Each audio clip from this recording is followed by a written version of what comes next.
Hi all, இன்னைக்கு exercise 2.1ல 10 sum பார்த்துடலாம். சரியா?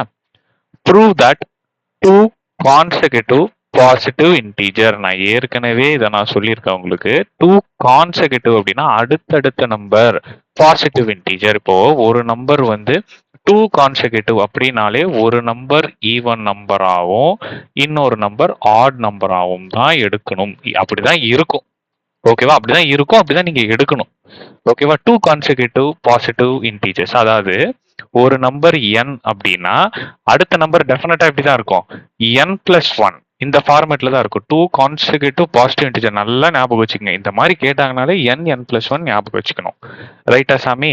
தெரிஞ்சவங்க வீடியோஸ் பார்க்குறவங்களுக்கு இது தெரியும், தெரியாதவங்களுக்கு சொல்றேன். ஏதாவது ஒரு ரெண்டு நம்பர் எடுத்துக்கோங்களேன். இப்போ சே ஃபார் எக்ஸாம்பிள் 2 எடுத்துக்கிட்டீங்கன்னா அடுத்த நம்பர் கான்செகட்டிவ்னா அடுத்தன்னு அர்த்தம்.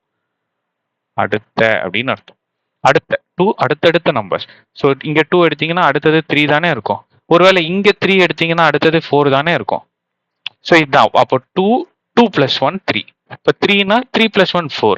இப்போ 4 எடுத்துக்கிட்டீங்க அப்படின்னா அடுத்தது 4 + 1 5. இந்த ஃபார்மேட்ல தானே சாமி இருக்கும். அதனால தான் n+1ன்னு போடுறேன். ரைட்டா ராஜா? ஸோ இப்போ ஃபார் எக்ஸாம்பிள் என்னென்ன நம்பர்ஸ் இருக்கு? ஃபர்ஸ்ட் பாசிட்டிவ் இன்டீஜர்ஸ் என்னென்ன இருக்கு? 1 2 3 4 5 இப்படி போயிட்டே இருக்கும்.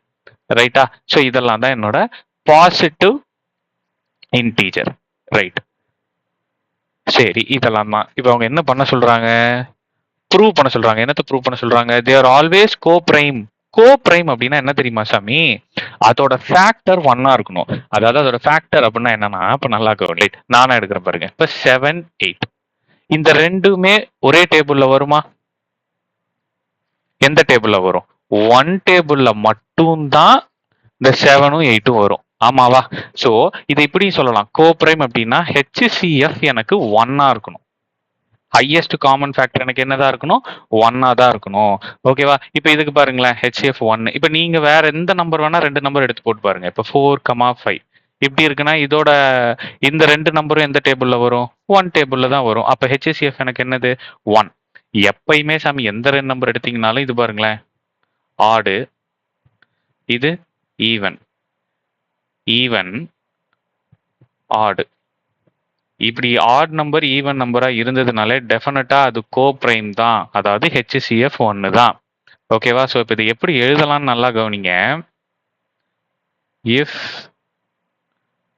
தி numbers are odd and even, then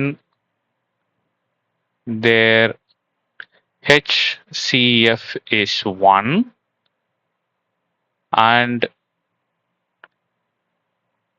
they are always coprime. அவ்வளோதான் சார். எழுதிட்டு போயிட்டே இருங்க. ரைட்டாக்கண்ணா? எழுதிட்டு போயிட்டே இருங்க. புரியுதா சாமி? That's all. So இந்த எக்ஸசைஸ் ஓவர். ஸோ நெக்ஸ்ட் எக்ஸசைஸ்ல பார்க்கலாம். தேங்க்யூ.